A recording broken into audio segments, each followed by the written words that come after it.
Hello guys, welcome to our channel. నేను మీ anchor Teja. ప్రస్తుతం మనతో పాటు జర్నలిస్ట్ చరణ్ గారు ఉన్నారు. ఆయనతో మాట్లాడదాం. నమస్తే అన్న. నమస్తే అండి.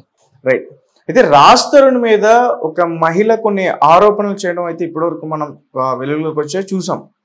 అయితే రీసెంట్ గా కొంతమంది హీరోయిన్ నేమ్స్ వస్తున్నాయి, బిగ్ బాస్ సెలబ్రిటీ నేమ్స్ కూడా వస్తున్నాయి. అసలు ఇప్పటివరకు ఆ స్టోరీ ఎంతవరకు వచ్చింది?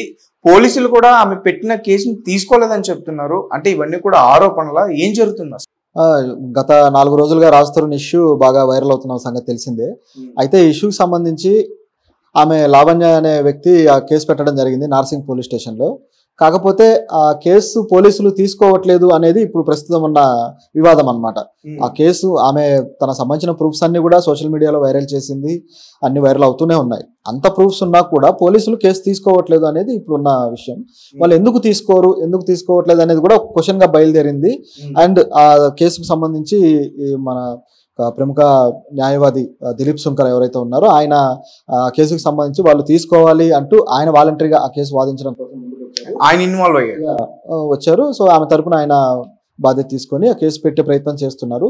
ఆ కేసు అన్ని ఆధారాలు ఉన్నా పోలీసులు తీసుకోవట్లేదు కాబట్టి దీనికి సంబంధించి వాళ్ళు ఏం చేస్తే తీసుకునే అవకాశం ఉంది అంటే లాయర్ ప్రకారం ఏంటంటే ఒక రిట్ వేసి మాండమస్ అనే ఒక రిట్ ఉంటుంది, రిట్ ఆఫ్ మాండమస్ అంటారు. ఆ రిట్ వేస్తే కేసు తీసుకునే అవకాశం అయితే ఉంది.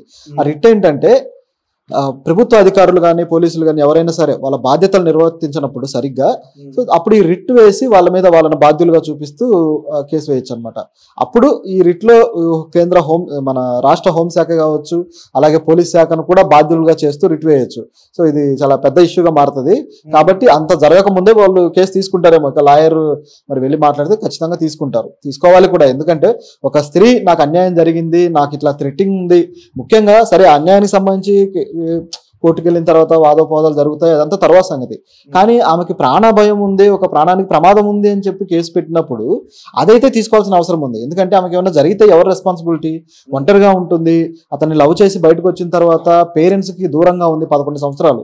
ఇన్ని సంవత్సరాలు ఆమె దూరంగా ఉన్న తర్వాత ఆమెకి ఏదైనా జరిగి ఈరోజు ఆమెని చాలా బ్లాక్మెయిల్ చేస్తున్నట్టుగా ఆల్రెడీ సోషల్ మీడియాలో ఆడియో క్లిప్స్ కూడా వైరల్ అయిపోయాయి. అందులో ఉన్న వాయిస్ వాళ్ళదే అని చెప్పేసి ప్రూఫ్ కూడా ఆమె చూపిస్తూ ఉంది. ఒకవేళ దాని మీద డౌట్ ఉంటే అది ఫోరెన్సిక్ కూడా పంపించి పోలీసులు క్లారిటీ చేసుకోవచ్చు. దర్యాప్తు మొదలైతే చేయొచ్చు. అసలు కేసే తీసుకోకపోతే దర్యాప్తు ఎప్పుడు మొదలు కావాలి? ఇది ఒక సమస్య. ఆల్రెడీ నార్సింగ్ పోలీస్ స్టేషన్ లో కేసు నమోదు చేసుకున్న తర్వాతే కదా వాళ్ళ మీడియాకి ఆమె కంప్లైంట్ ఇచ్చింది, కానీ వాళ్ళు ఎఫ్ఐఆర్ ఫైల్ చేయలేదు. వాళ్ళు ఏమంటున్నారంటే ఈమె ఫేమ్ కోసం చేస్తుంది అన్నట్లుగా పోలీసుల వైపు నుంచి వాదన వస్తుంది అని అంటున్నారు. సో ఆమె ఫేమ్ కోసం చేస్తుందా, దేనికోసం చేస్తుందా అనేది వాళ్ళకి అనవసరం, అది కోర్టు తెలుస్తుంది. వాళ్ళైతే కేసు తీసుకోవాలి. సో తీసుకోకపోతే ఎదుర్కొనే పరిణామాలు రిట్ కావచ్చు, ఆ రిట్ తర్వాత కేసు తీసుకోవాల్సిన పరిస్థితి రావచ్చు. ఖచ్చితంగా తీసుకోవడం అయితే అవసరం. రైట్. అలాగే లావణ్య వేరే హీరోయిన్స్ తో కూడా రాజ్ తరుణ్ ఎఫ్ఐఆర్స్ పెట్టుకున్నాడు అంటూ కూడా చెప్పింది. రీసెంట్ గా తను నటించిన ఒక మూవీ హీరోయిన్ కూడా బయటకు వచ్చి మాట్లాడడం చూసాం. And big boss celebrity Haryana పేరు కూడా వినిపి ఆమె మొదటి రోజే ఆమె కొంతమంది హీరోయిన్ల పేర్లు చెప్పడం. ఇప్పుడు ఈ మాల్వి మల్హోత్రా అనే ఆమె కూడా ఆయనతోటి నటించిన హీరోయిన్నే, తిరగబడరా స్వామి అనే సినిమాలో హీరోయిన్ గా చేసింది. ఆమెతోనే ఈయనకి ఎఫ్ఐఆర్ ఉంది, ఆమెతో కలిసి ఉంటున్నాడు, సో నన్ను దూరం పెట్టాడు అనేది ఈమె ఆరోపణ. అలాగే వేరే చాలా మంది హీరోయిన్లతో అతనికి కమ్యూనికేషన్స్ ఉంటున్నాయి, కొద్దిగా అవి ఎఫ్ఐఆర్ల లాగానో లేదా ఏదో రకంగా ఆమె క్లారిటీగా చెప్పడం లేదు. కానీ వాళ్ళతో మాట్లాడుతున్నాడు, వాళ్ళతోటి కమ్యూనికేట్ అవుతుంటాడు బాగా, అది అని చెప్తుంది. కానీ క్లారిఫై చేసి ఏమి ఎఫ్ఐఆర్ అని చెప్పడం లేదు. సో దాన్ని మనం ఆ దారిలో చూడాల్సిన అవసరం కూడా లేదు. ఎందుకంటే ప్రూఫ్లు లేకుండా మాట్లాడిన వాటికి మనం వాటిని క్లారిఫై చేయలేం, వాటిని మనము జస్టిఫై చేసి మాట్లాడడం కరెక్ట్ కాదు. ఇప్పుడు హరియానా పేరు వచ్చింది, ఆమె ఏదో ఒక్క సీన్ చేసింది, అతనితోటి ఒకరోజు చేసింది, ఆ ఒక్కరోజు దానికే వాళ్ళకి అనుబంధం ఏర్పడి అతను కమ్యూనికేట్ అవ్వడము, రెగ్యులర్గా ఫోన్లు చేసుకోవడం, మాట్లాడుకోవడం ఇలా జరుగుతూ ఉంది. ఇదంతా నా దృష్టికి వచ్చిందని ఆమె అంటుంది. ఫ్రెండ్షిప్ అనేది ఎక్కడైనా మొదలవచ్చు, అది ఒక సీన్ తోట ఒక నిమిషం తోట ఎలాగైనా మొదలవచ్చు. ఆ కమ్యూనికేషన్ అనేది కేవలం అది ఎఫ్ఐఆర్ అని చెప్పి ఆమె క్లారిఫై చేయకూడదు అనమాట. అది తర్వాత ఆధారాలు ఉంటే చూపించవచ్చు, దాని తప్పు లేదు. కానీ లేకుండా అనేయకూడదు. ఒక మాట అనేస్తే తనలాంటి వాళ్ళే మిగతా లేడీస్ కూడా, మిగతా హీరోయిన్లు కూడా తనలాంటి వ్యక్తులే కదా.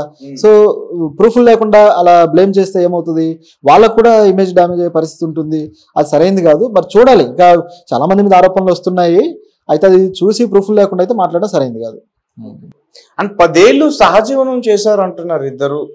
10 ఏళ్ళకి సంబంధించిన ప్రూఫ్స్ అన్ని కూడా చూపించిందా? 10 ఏళ్ళకి సంబంధించి అంటే ఆమె ఫొటోస్ అయితే చూపించింది. అలాగే వాళ్ళ ఇంటికి వచ్చిన గెస్టులు ఎవరైతే వాళ్ళ స్నేహితులు ఉంటారో, యాక్టర్స్ కూడా కొంతమంది పేర్లు కూడా వచ్చాయి, వరుణ్ సందేశ్ అని వాళ్ళు యాక్టర్స్ కూడా ఓకే వాళ్ళిద్దరు సహజీవనంలో ఉన్నది మాకు తెలిసిందే అన్నట్లుగా చెప్పినట్టుగా తెలుస్తుంది. సో వాళ్ళ సహజీవనం అనేది ఇంటర్నల్ వాళ్ళ సర్కిల్లో తెలుసు, అందరికీ తెలుసు. అండ్ వాళ్ళు గుళ్ళో పెళ్లి చేసుకున్నారు అన్నట్టుగా ఆమె చెప్పడం జరిగింది. కానీ దానికి సంబంధించిన ఫోటోలు కూడా లేవు, ఎక్కడ రిజిస్ట్రేషన్ అయినట్లేదు. కొన్ని క్లిప్స్ ఉన్నాయి నార్మల్ గా వీళ్ళు బయటికి వెళ్ళిన అదే వాళ్ళ సహజీవనానికి సంబంధించిన క్లిప్స్ అయితే ఉన్నాయి. వాళ్ళు ఒక చోట ఉండటం ఆయన కూడా ఒప్పుకున్నాడు కదా, రాజ్ తరుణ్ కూడా. అవును మేము కలిసి ఉన్నాము, కానీ ఒక 3 ఏళ్ళు 4 ఏళ్ళు ఉన్నాము, 7 ఏళ్ల క్రితం నుంచి నేను ఆమెను అంత బ్రేకప్ చెప్పేసి దూరంగానే ఉంటున్నాను చెప్పడం కూడా జరిగింది. మరి ఆయన 4 ఏళ్ళే ఉన్నాడా లేక 11 ఏళ్ళుగా ఉన్నాడా తెలీదు. అయితే ఈ మధ్య కాలంలో ఆమెకి ఫైనాన్షియల్ సపోర్ట్ ఇస్తున్నట్టుగా కూడా ఆయన చెప్పడం జరిగింది. సో ఆ రిలేషన్ అనేది కొద్దిగా దూరం అవుతూ వచ్చారా, ఎలా వచ్చారా అనేది కూడా తెలియదు అనమాట. కాకపోతే ఈ 11 ఏళ్ళుగా వీళ్ళు మరీ బ్రేకప్ చెప్పేసుకొని ఎవరి దారిలో వాళ్ళు అయితే లేరు అనేది మాత్రం తెలుస్తుంది. ఎందుకంటే ఆయన ఫైనాన్షియల్ సపోర్ట్ చేస్తున్నాడని చెప్పడం కావచ్చు, ఆ కేసు కూడా జస్ట్ ఆ కేసు జరిగి ఎన్ని రోజులు అయింది, గట్టిగా ఒక 3 నెలలు 4 నెలలు అవుతుంది డ్రగ్స్ కేసు. సో అంటే రీసెంట్ గా జరిగిన కేసు అంటే అర్థం ఏంటి, రీసెంట్ గా కూడా ఈ ప్రాబ్లం అనేది నిన్న మొన్నటి దాకా కూడా జరుగుతూ వస్తుంది వీళ్ళ మధ్య అని. ఆ కేసుకు సంబంధించి కూడా ఆమె రాజ్ తరుణ్ అండ్ ఆమె ఎవరైతే హీరోయిన్ ఉన్నారో వీళ్ళే నన్ను ఈ కేసులో ఇరికించారు డ్రగ్స్ కేసులో అని చెప్పడం కూడా జరిగింది. సో ఇదంతా ఏంటి, దీన్ని బట్టి చూస్తే ఎన్నో రోజులుగా వీళ్ళ మధ్య కమ్యూనికేషన్ అనేది ఏం కట్ అవ్వలేదు, జరుగుతూనే వస్తుంది. కాకపోతే ఆయన ఏదో కొంత గ్యాప్ అయితే క్రియేట్ అయింది వాళ్ళ మధ్య అనేది మాత్రం తెలుస్తుంది. అయితే మరి ఫైనల్ గా రాజ్ తరుణ్ కూడా తన వైపు నుంచి తన వాదనలు వినిపిస్తున్నాడు, తను నన్ను బ్లాక్మెయిల్ చేసిందని చెప్పేసి. సో మరి ఇద్దరిలో ఎవరికి న్యాయం జరుగుతుంది అనేది మనం అనుకోవచ్చు. అంటే రీసెంట్ గానే మనం చూసుకున్న డ్రగ్స్ విషయంలో ఇక్కడ తెలంగాణ పోలీస్ శాఖ చాలా స్ట్రిక్ట్ గా వ్యవహరిస్తున్నారు.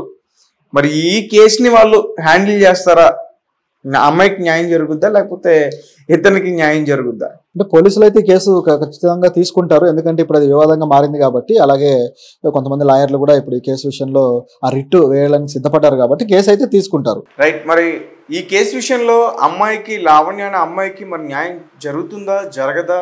అలాగే తెలంగాణ పోలీసులు కూడా ఈ డ్రగ్స్ పైన కానీ ఇలాంటి విషయాల్లో కానీ చాలా స్ట్రిక్ట్గా వ్యవహరిస్తున్నారని తెలిసింది. ఈ అమ్మాయి విషయంలో ఎలా జరుగుండొచ్చు? ఈ కేసు విషయంలో అయితే పోలీసులు కేసు తీసుకోవాలి, తీసుకున్న తర్వాత దర్యాప్తు చేయాలి. అయితే ఆ అమ్మాయి ఇంకా ఇప్పటికీ కూడా అతనికి ఎఫ్ఐఆర్లో ఉన్నా, తను ఒకవేళ ఇష్టపడకపోయినా లేదా తన మీద డ్రగ్స్ కేసు పెట్టినా, ఇన్ని జరిగినా కూడా మళ్ళీ అతనే కావాలి, నాకు అతనంటే ఇష్టం అని చెప్పేసి ఆమె అంటుంది. కానీ అతనైతే దానికి సిద్ధంగా లేడు. అయితే బలవంతంగా ఎవరిని కలపలేరు కదా, ఇది కూడా ఆలోచించాల్సిన విషయమే. కాకపోతే అతన్ని మోసం చేశాడు ఆమెని అనే కోణంలో అయితే మాత్రం అతను దర్యాప్తు ఎదుర్కోవాల్సిందే. ఒకవేళ మోసం చేశాడన్నట్లుగా నిర్ధారించే ఆధారాలు మాత్రం ఇప్పుడు ఈ సహజీవనం కావచ్చు ఇవన్నీ ఉన్నాయి కదా, దీనికి సంబంధించి ఇప్పుడు కొత్తగా కాబట్టి ఇందులో చాలా బలమైన సెక్షన్లు ఉన్నాయి. సో ఈ సెక్షన్ల ప్రకారం అయితే ఆయనకు శిక్ష పడే అవకాశం కూడా ఉంది, అన్ని ప్రూవ్ అయితే. శిక్ష ఉరిశిక్ష కాదు, ఓకే రైట్, సారీ, ఆయనకి శిక్ష పడే అవకాశం అయితే ఉంది. అదేంటంటే ఇప్పుడు ఈ బిఎన్ఎస్లో దాదాపు సెక్షన్ 69 ప్రకారం చూసుకుంటే రాజ్ తరుణ్కి ఇప్పుడు ఒక వ్యక్తిని, ఒక అమ్మాయిని ప్రేమించాను అని చెప్పి సహజీవనం చేయడము, ఇలా తర్వాత ఇట్లా మోసం చేయడం ఇట్లా కానీ జరిగితే దాదాపు 10 సంవత్సరాలు శిక్ష వేయడం జరుగుతుంది అనమాట. సో ఇప్పుడు ఉన్న చట్టాలు చాలా కఠినంగా ఉన్నాయి, బిఎన్ఎస్ రూపంలో వచ్చిన చట్టాలు. సో ఈ చట్టాల విషయంలో తప్పించుకునే అవకాశం లేదు. కాకపోతే ఇప్పుడు ఆమె కోరుకున్నట్లుగా అతను మళ్ళీ ఆమెని యాక్సెప్ట్ చేయడం ఇదంతా జరగకపోవచ్చు, కానీ అన్ని ప్రూవ్ అయితే శిక్ష పడే అవకాశం అయితే లేకపోలేదు. ఒకవేళ ఈ అమ్మాయి చేసినవన్నీ కూడా ఆరోపణలు అయితే ఆమెకు కూడా శిక్ష పడే అవకాశం ఉంది కదా? ఆరోపణలు అని ప్రస్తుతానికైతే ఇప్పుడు అలా చెప్పలేము, ఎందుకంటే ప్రూఫ్లు ఆమె చూపించింది కదా. ఇప్పుడు అన్ని ప్రూఫ్లు చూపించినప్పుడు పైగా ఆయన మీడియా సమ్ముఖంగా ఒప్పుకున్నాడు. ఆయన మీడియాలో నిన్న ప్రెస్ మీట్లో ఆయన చెప్పేశాడు, అవును మేమిద్దరం సహజీవనం చేశాము, దాదాపు 3 ఏళ్ళు చేశాము అని చెప్తున్నాడు. సో అన్నీ ఒప్పుకున్న తర్వాత ఇప్పుడు కొత్తగా ఆరోపణ ఎందుకు అవుతాయి, అవన్నీ నిజాలని ప్రూఫ్లు కూడా ఉన్నాయి.